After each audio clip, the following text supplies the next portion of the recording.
ကဲတော့ဒီစိတ်ချမ်းသာဖို့ဆိုတာဒီဗုဒ္ဓရဲ့အဆုံးအမမှာတော့ဒါကိလေသာပေါ့ကျွန်တော်တို့ကကိလေသာကြောင့်စိတ်ပင်ပန်းဆင်းရဲဒုက္ခတွေကြုံတွေ့ရတာပေါ့ဆိုတော့အခုဒီဥကြော်အနေနဲ့ကဒီကိလေသာပေါ့နော်ဒီကိလေသာတွေဖြတ်တောက်ပြစ်တယ်ကုန်ခန်းသွားအောင်ဆောင်ပြစ်တာပေါ့အဲ့ဒါလို့ဥကြော်ကိုယ်တိုင်ကရောဒီကိလေသာတွေနေပါတော့အောင်ရောပါတော့အောင်ပေါ့နော်ဒီဘယ်လိုလေ့ကျင့်လဲစိတ်ကိုစောင့်ကြည့်တာဒါမနေ့ဆိုကျွန်တော်4နိုင်နဲ့5နိုင်ကြာမှနိုးတယ်နိုးပြီးခုနပြောလို့အေးရမှာကြာကြီးမနေဝင်ထားပြီးလှုပ်ရှားကြည့်တာဟိုရေတောက်တာပါညာကုန်ပြီးပြီဆိုရင်ကျွန်တော်ဖះကိုစီမီထွန်းတယ်ချုံရင်ကျွန်တော်အပေါ်တက်ရတယ်ဆိုတော့ကျွန်တော်အိမ်မှာ3စင်ထားကျွန်တော်အသက်အရွယ်နဲ့အဲ့အချိန်နဲ့သတိထားပြီးတက်တယ်ဖះနဲ့ထွန်းတယ်တော့ကြာပြုတ်ကြလို့ဆိုဖြစ်အိမ်မှာဘယ်သူမှမလို့သေးဘူး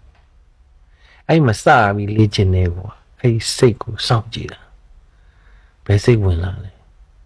ခုနပြောကိလေသာစိတ်ဆိုတော့ချောင်းနေတာတစ်ချိန်လုံးဝင်ပါပဲဝင်မယ်အဲ့ဝင်တာကိုသိတယ်မယူဒါနဲ့ဒီနေ့ဆရာကိုနဲ့ချိန်ထားတယ်ပါညာသူနဲ့ပတ်သက်တဲ့စိတ်ဝင်လာရင်သိပြီးတော့အဲ့စိတ်ကိုခံစားကြည့်တယ်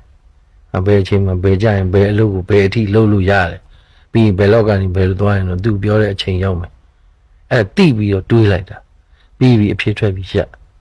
အဲ့ရက်လိုက်တဲ့အချိန်မှာဥကျော်ဘာဆုံးရှုံးသွားလဲဆိုတော့ပြစ္ဆုတ်ပါမှာတဲ့လေ့ကျင့်ရမယ်စိတ်လေ့ကျင့်ကဆုံးရှုံးသွားအချိန်ပေးလိုက်ရတယ်အဲ့ဆုံးရှုံးတာတွေကိုနှမျောတတ်လာနှမျောတဲ့အတွက်စိတ်ကိုပြစ္ဆုတ်ပါမှာတဲ့ထားတဲ့အလေးချင်းကိုပဲပို့ပြီး deeply လောက်တာကျွန်တော်လေ့ကျင့်ခံတာအဲ့တော့ဥကျော်ကကျွန်တော်တို့ကဒါအများကြီးကျင့်တယ်ပေါ့နော်ကျွန်တော်ခုထပ်တည်ကျင်တယ်ဆရာမျိုးပြောတော့ညင်နွမ်းတဲ့စိတ်တွေမကောင်းတဲ့စိတ်တွေအကုသိုလ်စိတ်တွေဥကျော်ဝင်ပါပဲဘာကြောင့်လဲဆိုတော့ပုထုဇဉ်ဖြစ်နေတယ်ဝင်ဦးပြောရင်ဒါဥကျော်ညာတာဟုတ်တယ်နော်ဟုတ်တယ်အဲ့ဒီကောင်ကရဝင်လာမှဝင်တဲ့ကောင်ကပယ်ချတယ်ဆိုဘယ်လိုပယ်မလဲပြောရတာတော့လွယ်တယ်မှန်တယ်မရှိသင့်ဘူးဆိုတာသိတဲ့စိတ်နဲ့ဘာလို့အဲ့အချိန်မရောက်သေးဘူးကျွန်တော်တရားနဲ့ကိုယ့်ရဲ့နောက်ကဟာသွားစဉ်းစားနေလကားဒါနဲ့ကျွန်တော်ပြင်ဆင်ထားတယ်ပြီးသွားပြီအဲ့ပြစ္ဆုတ်ပေါ်တဲ့နေတယ်ဒါနဲ့ပြင်ဆင်ပြီးကြီးညာဝိုင်းပြီးပါပြီအခုဆရာကိုနဲ့တကားပြောနေအခုအဲ့မေးခွန်းလေးမေးလိုက်တယ်ငါဘယ်လိုဖြေရမလဲအဲ့ဒါလုံနေကြ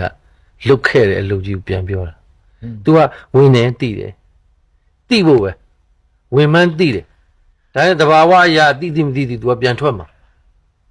မထွက်ဘဲနဲ့ထားရင် तू ကနောက်တစ်ခုဝင်လာ तू ကအဲ့မှာဝေးတယ်ဆိုတာအဲ့ဒါဝေးစိတ်နဲ့လူနဲ့တူမရှိဘူးထွေအဲ့ဒါကြီးကိုဥကြုံမဖြစ်ချင်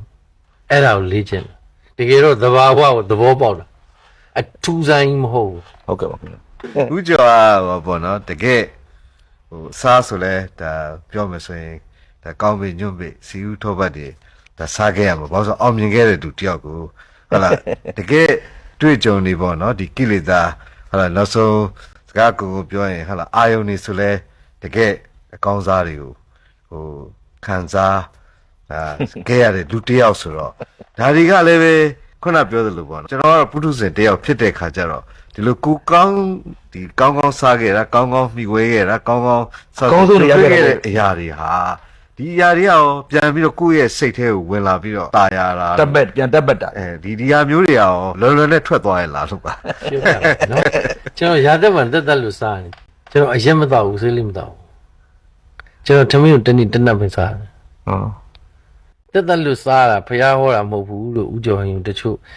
တိုက်ခိုက်တဲ့သဘောမျိုးမေးတာရှိတယ်ဖျားဟောလို့စားတာမဟုတ်ဖျားမဟောလို့စားတာမဟုတ်လှုပ်ကြည့်တာအဲ့ဒီပြောတဲ့လူပဲပြန်မေးလိုက်တာခင်ဗျာစကြည့်ည3ရက်လောက်စားရင်ခင်ဗျာဒုက္ခရလာတယ်ဘာလို့အရာသာတိတာယူဖြတ်ပြီးစားရတဲ့အတွက်ဒုက္ခဥကျော်ရင်အဲ့ဒီဒုက္ခကိုခံကြည့်တာလို့စတန်ထွန်းတာမဟုတ်ဖျားဟောလို့မဟောလို့ကျွန်တော်လည်းမသိဘူးဒါနဲ့သိကောင်းတယ်ဆိုတော့ခင်ဗျားပြောတဲ့ဟာတွေကိုဥကျော်ရင်ဖြတ်ခဲ့အကြာပြီတက်လို့စားနေအရန်ကိုကြာနေပြီအရှင်းမတော့ဘူးစိတ်လေးမတော့ဘူးမနေ့က4နိုင်5နိုင်ဆိုထနေပြီ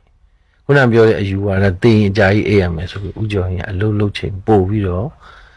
အဲ့ချိန်ကိုရှော့လိုက်တာသားသမီးတွေလည်းဒီမွေပဲပေးတာဟုတ်ကဲ့အဲ့တော့ဘယ်လိုဖြတ်လဲလို့မင်းတိလို့အစောကြီးတည်းဖြတ်တာအဲ့ဘုန်းကြီးကလည်းလွယ်တယ်ဒါတွေကဟိုးတဲ့အစီအစဉ်ရှိတဲ့အတွက်ပြင်ဆင်ထားတာ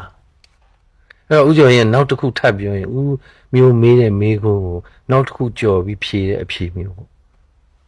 အဲ့လိုလုံးမယ်ဆိုတဲ့အစီအစဉ်လေးစဉ်းစားကြပါစီစဉ်ကြပါလောကကိုဘဝမှာအစီအစဉ်လုပ်ပြီးစွဲပြီးနေပါပြီးဖြစ်အောင်လုပ်ပါအဲ့တိုက်တွန်းနေတယ်နောက်ပြီးတော့ပြင်စင်ပါလူကြီးဖြစ်လာပြီဆိုရင်တော့စကားကိုအဆုံးထိပြောမယ်ခင်ဗျားသေမဲ့အချိန်ထိပြင်ဆင်ထားပါငါဘယ်လိုသေမယ်လို့ဟာအဲ့ဒါဆိုရင်ဥကျော်ဟင်းရဲ့ကျွန်တော်တို့ကအလုံးမလို့ရတော့ဘူးလားပတ်စံနေမရှာရတော့ဘူးလားဘာမှမဆိုင်ဘူးကိုလို့တဲ့အလုပ်ကလေးကိုသိနေဘူးငါဖမ်းမယ်ဖမ်းမှာငါဖမ်းနေတယ်ဖမ်းမှရမယ်ဖမ်းမှာအကုသိုလ်နေတယ်ငါဖမ်းနေတယ်ရတယ်ငါပြန်တော့မယ်စိတ်ဖြစ်တဲ့အချိန်မှာ तू ပြန်တယ်အဲ့ဒါလေးကိုသိပေးပါ ဟုတ်ကဲ့ပါ ဘယ်သူမဆိုဘယ်နေရာမဆိုဥကျော်ရင်ပြောလို့ရတယ်အဲ့ဒါလေးကိုဆရာမျိုးလေကိုအတိုင်းဝဲမှာကုညီပါဥကျော်ရင်ကတော့ဒါလေးလိုက်ပြောပေးမယ်မင်းတို့ငါလူစုပေးမယ်ရက်ွက်ဆိုင်ရာမြို့နယ်ဆိုင်ရာ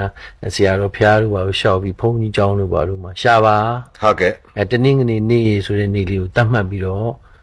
ဆရာမျိုးရဲ့ရက်ွက်ထဲမှာဘုန်းကြီးနာယကဆရာတော်တွေကိုအတိုင်းမင်းလျှောက်ထားပြီးတော့ဥကျော်ဟင်လာပါမယ်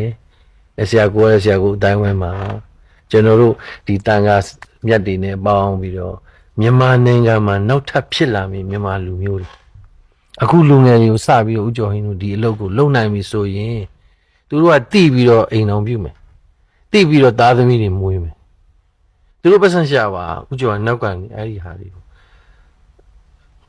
လူတွေများအောင်စူးစီးပြီးတော့အဲ့ဒီအလုပ်တွေကိုလုပ်ရင်းနဲ့တိုင်းပြည်ကိုကျေးဇူးဆက်မယ်